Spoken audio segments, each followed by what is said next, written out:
Welcome to Kenton's videos. Enjoy the video. You're going to reset the Sennheiser CX True Wireless now. First, make sure both earbuds are charged and the case has enough power.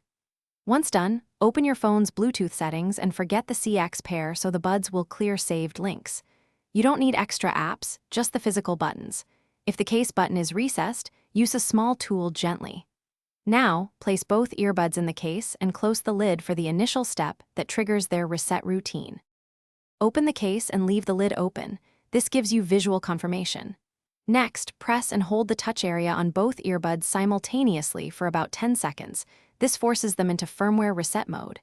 You'll see the LEDs flash red and white. That pattern means they're clearing settings. If you don't see the flash, take the buds out, reinsert them properly, and repeat the long press.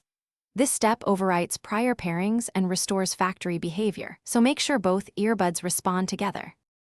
Close the case for 5 seconds, then reopen to trigger pairing mode. The earbuds should announce or show a steady LED for discovery. Now, on your phone select CX True Wireless and connect. Both earbuds should pair as a stereo set. If one side is silent or pairing fails, fully drain the case and earbuds by using them until off, then recharge to full and repeat the reset sequence. That full discharge often clears stubborn states and makes the reset reliably effective. Thanks for watching. Consider subscribing if we helped you.